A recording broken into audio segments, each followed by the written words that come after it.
안녕하세요. 프론트엔드 테스트 코드에 대해서 발표하게 된 GDSC TUK 코어 김경지입니다. 어, 해당 순서로 발표를 진행해 보겠습니다. 먼저 테스트 코드에 대해서 한번 정의를 내려볼 건데요.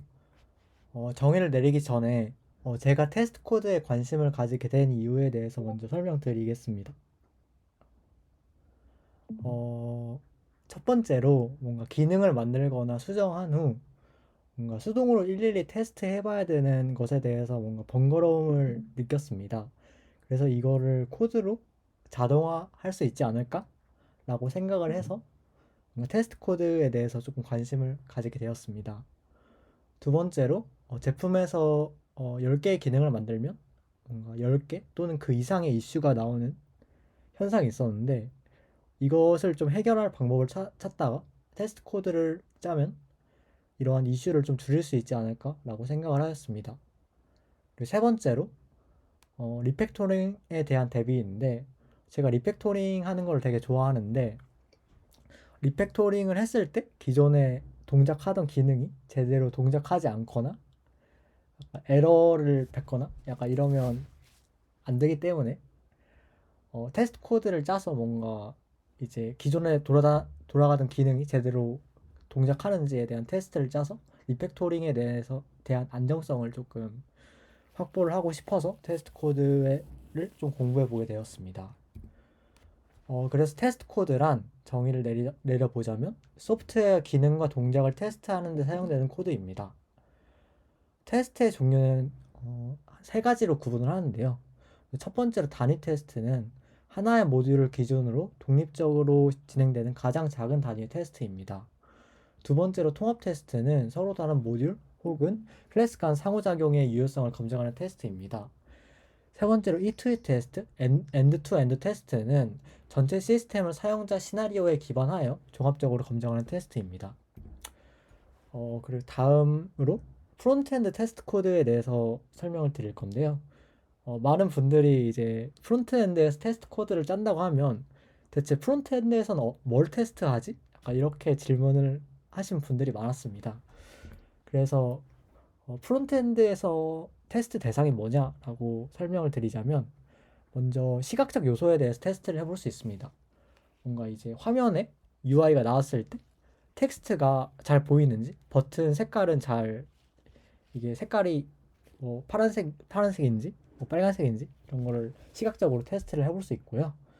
두 번째로 사용자 이벤트 처리에 대해서 테스트를 해볼 수 있습니다.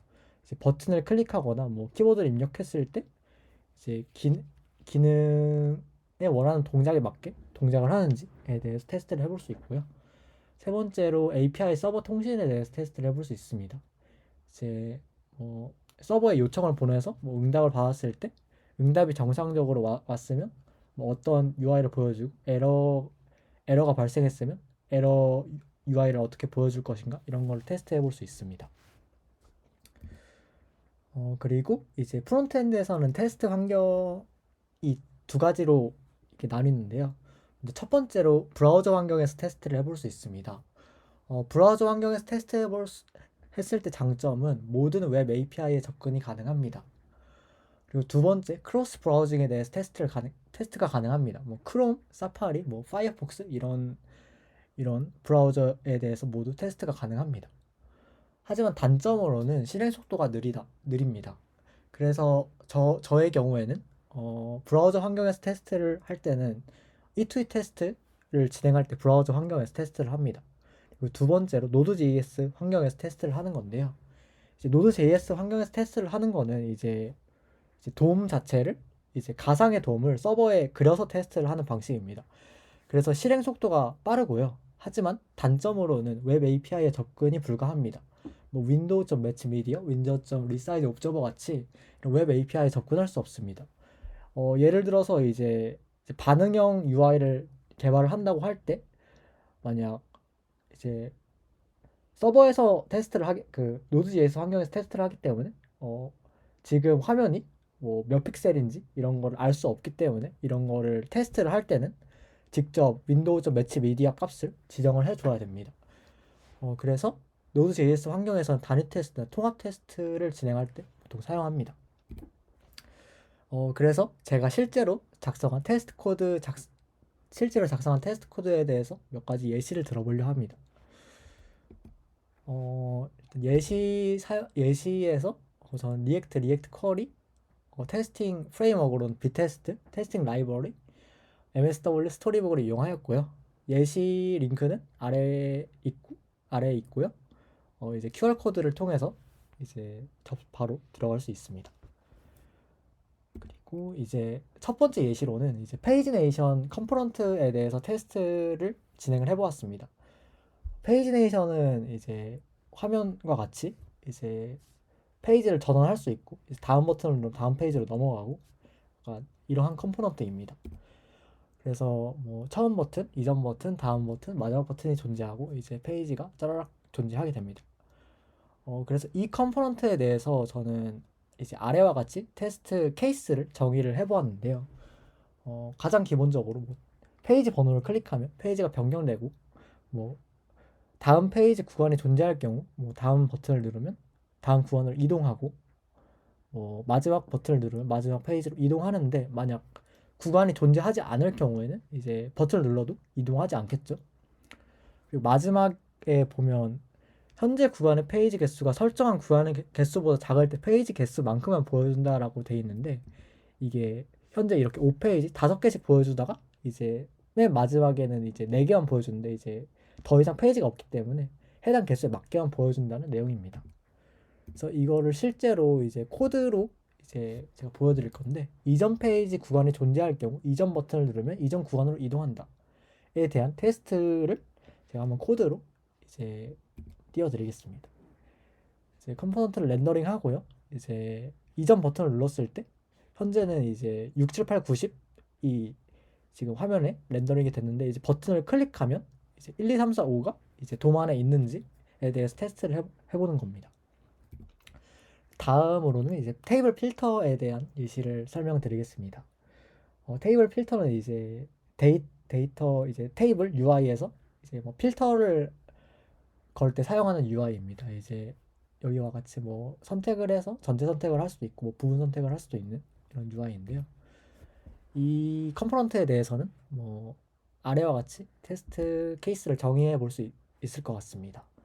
초기 상태에서 전체 선택 버튼을 누르면 모든 요소가 체크되고요. 모든 요소가 체크된 상태에서 전체 선택 버튼을 다시 누르면 이제 체크가 해제되고요. 부분 체크되었을 경우 이제 전체 선택 버튼을 누르면 이때도 전체 선택이 되고요. 부분 체크된 상태에서는 이제 뭐 그 위와 같이 이렇게 부분 선택 아이콘이 띄어지는 이런 걸 테스트해 볼 수 있습니다. 그래서 코드 예시에서는 부분적으로 체크된 상태에서 전체 선택 버튼을 누르면 모든 요소가 체크된다라는 케이스에 대해서 테스트 코드를 보여드리겠습니다. 이제 C와 E를 일단 체크를 한 상태에서 전체 선택 버튼을 누르면 A, B, C, D, E 모두가 체크될 것인가에 대한 테스트 코드를 이렇게 작성해 볼 수 있습니다. 맨 아래에서는 이제 부분 선택 아이콘이 지금 돔 안에 있는지를 한번 검증을 해본 거였고요. 그리고 마지막으로 이제 좀 현실 세계에 맞닿아 있는 유저 프로필 조회에 대한 테스트입니다. 맨 왼쪽은 이제 패칭에 이제 유저 프로필 조회에 대한 그 요청을 서버에 보낼 때 이제 성공했을 경우 그 왼쪽의 케이스고요. 실패했을 경우는 이제 그 중앙에 그 UI가 보여지게 되고 실패했을 경우에 이제 다시 시도 버튼을 눌렀을 때 한 번 더 패칭을 해오는 그러한 UI가 그 세 번째 UI입니다. 그래서 이 컴포넌트에 대해서는 세 가지 아래와 같이 테스트 케이스를 정의해 볼 수 있겠습니다. 패칭에 성공한 경우 유저 프로필 사진과 유저 소개를 보여준다. 패칭에 실패했을 경우 에러 폴백 UI, 에러 UI를 보여준다. 에러 UI에서 다시 시도 버튼을 누르면 요청을 다시 시도한다. 그래서 저는 이번에는 패칭에 실패했을 경우 에러 폴백 UI를 보여준다에 대한 테스트 코드를 한번 보여드리겠습니다.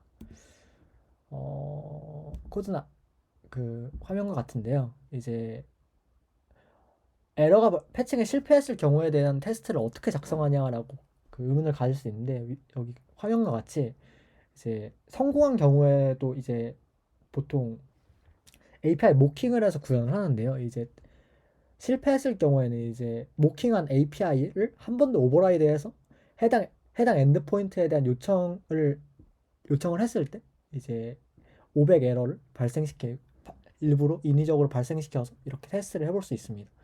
그래서 일단 그 오버라이딩을 한 후 렌더링을 했을 때 이제 에러 UI가 이제 돔에 이제 나오나 이런 걸 테스트해 볼 수 있습니다.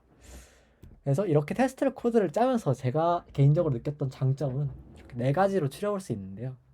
첫 번째로 코드에 대한 메타인지를 뭔가 조금 가능했던 것 같습니다. 이게 약간 구체적으로 말씀드리면 뭔가 요구 사항이 주어졌을 때 그냥 빠바바박 그냥 바로바로 일단 생각 없이 바로 이제 코딩하는 약간 원래 이렇게 구현을 했었는데 저는 뭔가 이제 테스트 코드를 짜게 되면서 뭔가 테스트 케이스를 뭔가 생각을 해야 되기 때문에 이제 좀 더 코드에 대한 좀 생각을 더 많이 하게 된 계기가 된 것 같습니다.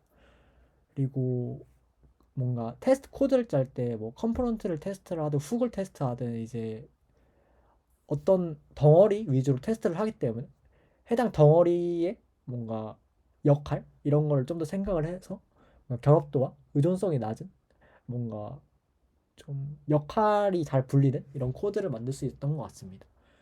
그리고 이제 좀 뭔가 테스트 코드를 짬으로써 뭔가 조금 이제 안정성을 확보를 하기 때문에 리팩토링을 시도해 볼 수 있는 용기를 가지게 해줬던 것 같습니다.